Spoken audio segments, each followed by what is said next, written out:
نصلی و نسلم علی رسولہ النبی الکریم اما بعد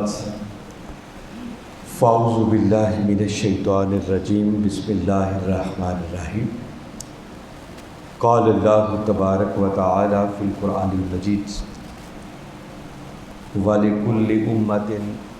جَعَلْنَا مَنْسَكًا صدق اللہ العظیم۔ معزز حاضرین و سامعین، اللہ رب العزت کا بے پایہ فضل و احسان ہے کہ جس نے اپنی توفیق خاص اور حضور نبی اکرم صلی اللہ علیہ وآلہ وسلم کے نالین مبارک کے تصدق سے ہمیں ہماری زندگیوں کے اندر ایک مرتبہ پھر عید الاضحیٰ کا یہ عظیم دن عطا فرمایا، اور جس پر ہم جتنا بھی اللہ کا شکر ادا کریں میں سمجھتا ہوں کم ہے۔ آج کے اس مبارک دن ہمیں اپنی گفتگو کا آغاز اللہ کے پاک نام سے، کیونکہ آج کے دن اور بالخصوص یہ جو ذی الحج کا چاند طلوع ہونے کے بعد 10 دن اور پھر ایام تشریق ہے، کثرت کے ساتھ اللہ کی بڑائی بیان کرنی چاہیے اور تکبیرات پڑھنی چاہیے۔ آپ بھی بلند آواز سے میرے ساتھ پڑھیں، اللہ اکبر اللہ اکبر، لا الہ الا اللہ واللہ اکبر، اللہ اکبر وللہ الحمد، اللہ اکبر اللہ اکبر، ولا الہ الا اللہ واللہ اکبر، اللہ اکبر وللہ الحمد، اللہ اکبر اللہ اکبر، لا الہ الا اللہ واللہ اکبر، اللہ اکبر وللہ الحمد۔ آج کا یہ دن قربانی کے ساتھ ایک بڑی خاص نسبت رکھتا ہے،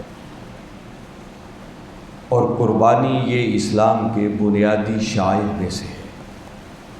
اور یہ ایک عظیم ترین عبادت ہے۔ قرآن پاک کے اندر اگر اس کا جائزہ لیا جائے تو کم و بیش 3 مقامات پر اللہ رب العزت نے قربانی کا لفظ استعمال کیا ہے۔ لغوی اعتبار سے یہ قاربہ یقرب قرباناً سے ہے، اور اس کا معنی اگر دیکھیں تو اس کا معنی یہ ہوتا ہے کہ ہر وہ چیز اور ہر وہ عمل جس کو اللہ کا تقرب اور اس کی نزدیکی حاصل کرنے کے لیے ذریعہ بنایا جائے اسے قربانی کہتے ہیں۔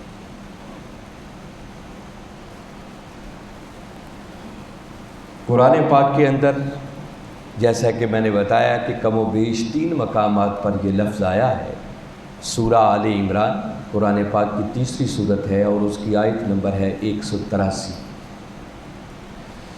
جس میں اللہ رب العزت نے ارشاد فرمایا، الذین قالوا ان اللہ عہد الینا الا نؤمن للرسول حتی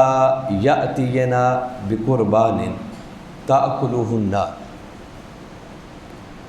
یہ یہودیوں کا ایک قول ہے جو قرآن پاک نے نقل کیا ہے، جو تاجدار کائنات صلی اللہ علیہ وسلم کی بارگاہ اقدس میں حاضر ہوئے اور آ کر کہنے لگے کہ اللہ نے ہم سے یہ عہد لیا ہے کہ ہم اس وقت تک کسی رسول پر ایمان نہیں لائیں گے جب تک کہ وہ ایسی قربانی کے ساتھ نہ آئے کہ جسے اللہ کی جانب سے آگ کھا جائے اور وہ قبولیت کا شرف پا جائے۔ اس پر باری تعالیٰ نے اپنے محبوب مکرم صلی اللہ علیہ وسلم سے فرمایا، کل محبوب نے بتا دو قد جاءکم رسل من قبلی بالبینات، کہ مجھ سے پہلے بھی بہت سارے رسول اور انبیاء کرام بڑی واضح نشانیوں کے ساتھ آپ کے پاس آئے، وبالذی قلتم، اور جو بات تم کہتے ہو کہ ایسی قربانی کے ساتھ آئیں جسے آگ کھا جائے اور اللہ کی بارگاہ میں وہ شرف قبولیت پا جائے، ان نشانیوں کے ساتھ بھی آئے۔ فَلِمَا قَتَلْتُمُوهُ، تو بتاؤ اگر یہی تمہارے پاس معیار تھا تو پھر تم نے ان انبیاء کرام کو قتل کیوں کیا؟ ان کنتم صادقین، اگر تم اپنے دعوے میں سچے ہو۔ تو میں بتا یہ رہا تھا کہ یہاں پر وہ لفظ آیا ہے حتی یأتینا بقربان، تو قربان کا لفظ خود قرآن پاک میں استعمال ہوا ہے۔ اسی طرح سورہ مائدہ قرآن پاک کی 5ویں سورت ہے، اور اس کی آیت نمبر 27 کے اندر بھی وہ حضرت آدم علیہ السلام کے 2 بیٹوں کا واقعہ بڑی تفصیل کے ساتھ آیا ہے، اور یہی لفظ وہاں بھی استعمال ہوا، اذ قربا قربانا فتقبل من احدہما ولم یتقبل من الآخر، کہ حضرت آدم علیہ السلام کے 2 بیٹوں نے اللہ کی بارگاہ میں قربانی پیش کی، اللہ نے ایک کی قربانی قبول کر لی اور دوسرے کی قربانی کو رد کر دیا۔ تو یہاں پر بھی اسی طرح قربانی کا لفظ قرآن پاک میں استعمال ہوا ہے۔ تو میں بتا یہ رہا تھا کہ یہ قربانی کا لفظ خود قرآن میں استعمال ہوا ہے۔ اصطلاحی طور پر قربانی کسے کہتے ہیں؟ مناسک اسلام کے طور پر قربانی سے مراد وہ جانور ہے، وہ ذبیحہ ہے جسے 10 ذی الحج کو عید کی نماز ادا کرنے کے بعد ہم اللہ کی راہ میں قربان کرتے ہیں، اور قربانی کے 3 ایام پھر اللہ کی رضا کے لیے جو جانور ذبح کیا جاتے ہیں وہ سارے ان جانوروں پر قربانی کے لفظ کا اطلاق ہوتا ہے۔ مزید قرآن پاک کا اگر مطالعہ کیا جائے تو قرآن پاک کے اندر قربانی کے لیے 7 مختلف قسم کے الفاظ استعمال ہوئے۔ ہدیہ کا لفظ بھی استعمال ہوا ہے، نسک کا لفظ بھی استعمال ہوا ہے، منسک کا لفظ بھی استعمال ہوا ہے، بدن کا لفظ بھی استعمال ہوا ہے، خود قربانی کا لفظ بھی استعمال ہوا ہے، ذبیحہ کا لفظ بھی استعمال ہوا ہے، اور انہار یعنی نہر یہ لفظ بھی قربانی کے لیے استعمال ہوا ہے۔ اور یہ 7 وہ کلمات ہیں جو خود قرآن نے قربانی کے لیے اس قربانی کے معنی میں استعمال کیے۔ مگر ہم جو قربانی کرتے ہیں یہ در حقیقت اللہ کے محبوب اور اللہ کے خلیل حضرت ابراہیم علیہ السلام کی سنت ہے کہ اللہ رب العزت نے جب ان کو مختلف آزمائشوں میں سے گزارا، جس کا ذکر سورہ بقرہ میں آتا ہے، فرمایا وَإِذِ ابْتَلَىٰ ابراہیم ربہ بکلمات فأتمہن قال انی جاعلک للناس اماما، فرمایا کہ جب ابراہیم علیہ السلام کے رب نے ان کو مختلف آزمائشوں میں ڈالا، ان کو جانچا، انہیں پرکھا، تو قرآن کہتا ہے فأتمہن، تو پس وہ ہر امتحان میں کامیابی سے ہمکنار ہو گئے۔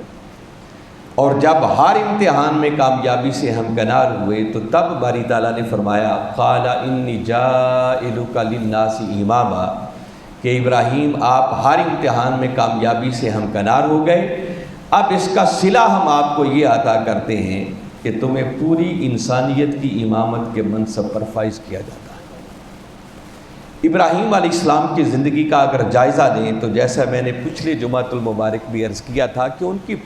پوری زندگی سراپا امتحان نظر آتی ہے۔ اللہ رب العزت نے مختلف امتحانوں میں ڈالا اور وہ ہر امتحان میں کامیابی سے ہمکنار ہوتے رہے، اور بالآخر اللہ رب العزت نے ان سے ایک ایسی قربانی مانگی کہ جو آخری عمر میں اللہ رب العزت نے بیٹے کی شکل میں ان کو ایک عظیم نعمت عطا فرمائی تھی۔ اور جب آپ کے وہ لخت جگر حضرت اسماعیل علیہ السلام جنہیں دعائیں مانگ کر انہوں نے لیا تھا، اور قرآن ان دعاؤں کو بھی نقل کرتا ہے، جیسا کہ سورہ صافات میں فرمایا، اللہ کی بارگاہ میں ابراہیم علیہ السلام عرض کرتے ہیں رب ہب لی من الصالحین، کہ مولا مجھے اپنی بارگاہ سے ایک صالح بیٹا عطا فرما۔ فبشرناہ بغلام حلیم، تو فرمایا پھر ہم نے انہیں بشارت عطا کی ایک حلیم اور بردبار بیٹے کی۔ فلما بلغ معہ السعی،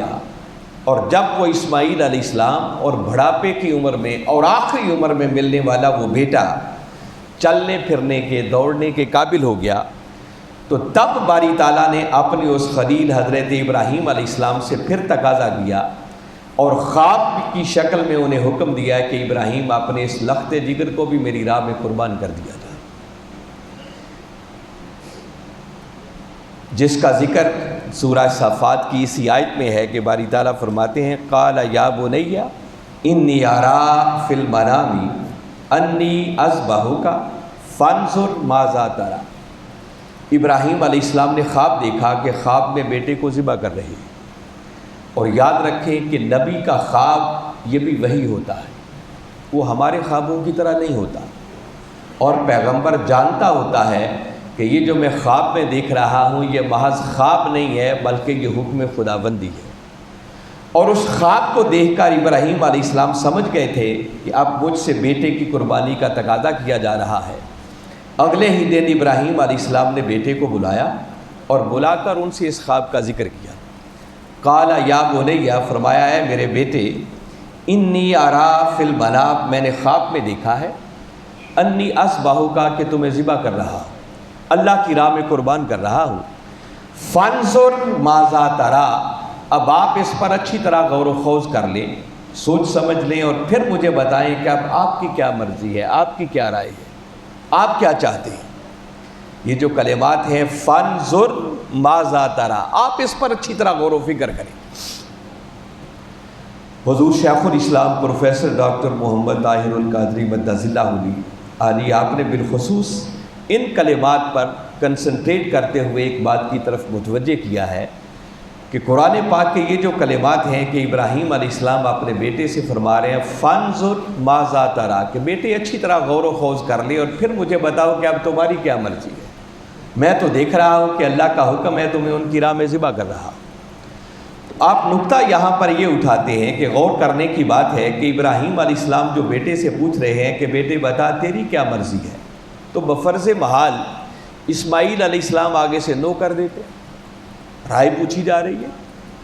اور کہہ دیتے کہ ابا جان میں تو قربان ہونے کے لیے تیار نہیں ہوں، تو کیا پھر آپ ان کی قربانی نہ کرتے؟ نہ کرنے کے بارے میں تو سوچا بھی نہیں جا سکتا کہ پیغمبر کو اللہ کا حکم ہو اور وہ تعمیل نہ کرے، مگر سوال یہ ہے کہ بیٹے سے پوچھا کیوں؟ تو پوچھا اس لیے تھا، جو بہت ساری حکمتوں میں سے ایک حکمت یہ ہے کہ ابراہیم علیہ السلام اس لیے پوچھ رہے تھے کہ مجھے تو حکم خداوندی ہو چکا ہے کہ میں نے ان کو قربان کرنا ہی کرنا ہے، اگر بیٹا بھی اپنی رضامندی سے اسے حکم خدا سمجھ کر قربان ہونے کے لیے تیار ہو جائے تو یقیناً ان کو بھی اللہ کی بارگاہ سے بہت بڑا اجر مل جائے گا۔ ان کو بھی اپنے ساتھ اس اجر میں شریک کرنا چاہ رہے تھے، اور قربان جائیں۔ اسماعیل علیہ السلام کے جواب پر کہ جب انہوں نے سنا تو سن کر جو آگے سے اپنے والد گرامی کو جواب دیا، قرآن نے اس کو بھی ہمیشہ ہمیشہ کے لیے اپنے اندر محفوظ کیا، اور قرآن کہتا ہے کہ وہ آگے سے عرض کرنے لگے قال یا ابت افعل ما تؤمر ستجدنی ان شاء اللہ من الصابرین، عرض کی کہ ابا جان جو اللہ کا حکم ہوا ہے کر گزریے، اس کی تعمیل کیجئے، ستجدنی ان شاء اللہ من الصابرین، اگر اللہ نے چاہا تو آپ یقیناً مجھے صبر کرنے والوں میں سے پائیں گے۔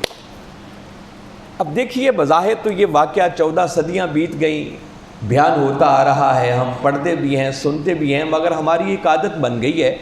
ہم اس پر کبھی کان نہیں دھرتے کہ کتنی بڑی بات ہو رہی ہے۔ ہمیں تو ایک حکم ہوتا ہے نا کہ اللہ کی راہ میں جانور قربان کریں، آپ ذرا چشم تصور میں لائیں، اس قربانی سے بھی جان چھڑانے کے لیے لوگ کتنے کتنے ہیلے بہانے کرتے ہیں۔ گھر میں اگر 10 احباب کمانے والے ہیں، سب پر قربانی واجب ہے، تو کتنے گھرانے میں نے دیکھے ہیں جو پورے گھر کی طرف سے صرف ایک ہی قربانی کر کے گزارا کر لیتے ہیں۔ کوئی نہ کوئی عذر بہانہ ہم اس سے بھی جان چھڑانے کی کوشش کرتے ہیں، اور وہاں دیکھیے ابراہیم علیہ السلام سے کوئی عام قربانی کا تقاضا نہیں کیا جا رہا، بیٹا، اور بیٹا بھی وہ جو عمر کے آخری حصے میں ملنے والا ہے۔ معلوم نہیں ان کی آنکھوں کا کتنا سکون ہوگا، دل کا کتنا چین ہوگا، جسے دیکھ دیکھ کر ابراہیم علیہ السلام اپنی زندگی کے دن گزارتے ہوں گے، مگر حکم ہوا کہ ابراہیم اپنے اس بیٹے کو بھی میری راہ میں قربان کر دیجیے۔ اب باپ بیٹا قربان کرنے کے لیے تیار ہے، اور بیٹا اپنی جان قربان کرنے کے لیے تیار ہے، اور قرآن کے اگلے کلمات بڑے قابل غور ہیں، فرمایا فلما اسلما، جب دونوں نے سر تسلیم خم کر دی، باپ بیٹا قربان کرنے کے لیے تیار ہے اور بیٹا اپنی جان قربان کرنے کے لیے تیار ہے۔ وَتَلَّهُ لِلْجَبِينِ، اور پھر باپ نے اپنے اس بیٹے کو پیشانی کے بل زمین پر لٹا لیا اور ان کی گردن پر چھری چلا دی، تو تب باری تعالیٰ نے آگے فرمایا وَنَادَيْنَاهُ أَن يَا إِبْرَاهِيمُ، فرمایا پھر ہم نے ندا دی کہ اے ابراہیم قد صدقت الرؤیا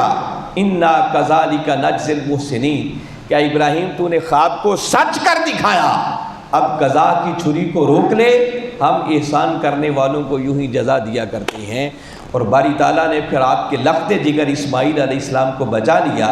اور جنت سے آیا ہوا دمبا ان کی جگہ پر ذبح ہو گیا۔ اور آگے باری تعالیٰ خود فرما رہے ہیں ان ھذا لہو البلاء المبین، فرمایا یہ بیٹے کی قربانی طلب کرنا بے شک یہ ایک بہت بڑا امتحان، بہت بڑی آزمائش تھی، یہ کوئی کم درجے کا امتحان اور آزمائش نہیں تھی۔ اب اندازہ کریں وہ کتنا کا بڑا امتحان ہوگا کہ جس کو باری تعالیٰ ایک عظیم امتحان قرار دے رہے ہیں۔ اور فرمایا وَفَدَيْنَاهُ بِذِبْحٍ عَظِيمٍ، اور ہم نے اس قربانی کا فدیہ ایک عظیم ذبیحہ کے ساتھ کر دیا۔ وَتَرَكْنَا عَلَيْهِ فِي الْآخِرِينَ، اور ہم نے پیچھے آنے والوں میں اس کا ذکر خیر برقرار رکھا، اور وہ ذکر خیر جو برقرار رکھا وہ ابراہیم علیہ السلام کی اس سنت پر قیامت تک کے لیے اپنے محبوب مکرم صلی اللہ علیہ وسلم کی امت کو حکم دے دیا کہ میرے ابراہیم کی سنت پر عمل کرتے ہوئے تم بھی اسی طرح قربانیاں کیا کرو۔ سلام علی ابراہیم، اور باری تعالیٰ نے پھر ابراہیم علیہ السلام کو سلام بھیجا۔ میں صرف اتنی بات عرض کرنا چاہ رہا ہوں کہ حاضرین مکرم ذرا چشم تصور میں لائیں، میں نے جتنی آیات قرآن پاک کی آپ کے سامنے تلاوت کی ہیں کہ قربانی کا عمل تو جیسے ہی انسانیت کا آغاز ہوا اسی وقت سے شروع ہے، اور قربانی کا یہ طریقہ کار بھی رہا کہ اللہ کی بارگاہ میں جب قربانی پیش کی جاتی تو آگ آتی اور اس قربانی کو کھا جاتی، اور آگ کا کھا جانا اس قربانی کی قبولیت کی دلیل بن جاتی۔ تو اللہ کا ہمارے اوپر کتنا بڑا کرم ہے کہ اللہ نے ہمارے لیے اس طرح کی آزمائش بھی نہیں رکھی کہ ہم اس کی بارگاہ میں قربانیاں پیش کریں اور پھر آگ آئے اور آگ کھا جائے۔ تو جس کی قربانی کو آگ کھا جاتی وہ پتہ چل جاتا کہ اس کی قربانی قبول ہو گئی ہے، اور جس کی قربانی کو آگ نہ کھاتی اس کا معنی ہوتا ہے کہ اس کی قربانی کو اللہ نے قبول ہی نہیں کیا۔ اللہ نے کتنا اپنے محبوب کے صدقے ہمیں پردوں میں رکھا ہے، ہمارے اعمال پر پردہ ڈال رکھا ہے، ورنہ جن کی قربانی قبول نہ ہوتی اسی دنیا کے اندر ان کے پردے چاک ہو جاتے۔ اور پھر آپ دیکھیں کہ جب بندہ کوئی قربانی پیش کرتا ہے تو کبھی ایسا نہیں دیکھا کہ بندہ کوئی چیز قربان کرے اور اس کے بعد پھر واپس لے لے، ایسا کبھی نہیں دیکھا، مگر یہ فقط تاجدار کائنات صلی اللہ علیہ وسلم کے صدقے ہمارے اوپر کرم ہے کہ ہم جانور اللہ کی راہ میں قربان کرتے ہیں، ذبح کر دیتے ہیں، اور گوشت اٹھا کر پھر اپنے کھانے کے لیے گھروں میں لے آتے ہیں۔ فرمایا خود بھی کھاؤ، اپنے بچوں کو بھی کھلاؤ، اپنے رشتہ داروں کو بھی کھلاؤ، غریبوں اور مسکینوں کو بھی کھلاؤ، بس کھاؤ گے تم اور قربانی میری بارگاہ میں قبول ہو جائے۔ تو لہٰذا ہمارے اندر ابراہیم علیہ السلام کے اس نقش قدم پر چلتے ہوئے یہ جذبہ موجود رہنا چاہیے کہ ہم ہمیشہ اللہ کی راہ میں اس قربانی کے عمل کو اپنائیں، کیونکہ قربانی کے بغیر کسی کو کوئی بلند درجہ اور مقام نہیں ملتا۔ اللہ کی بارگاہ میں دعا ہے کہ باری تعالیٰ ہمیں اس عمل کی اہمیت کو سمجھ کر اپنی پوری زندگی میں اس قربانی کے عمل کو اپنا کر اپنی دنیا اور آخرت کو سنوارنے کی توفیق عطا فرمائے۔ وما علینا الا البلاغ۔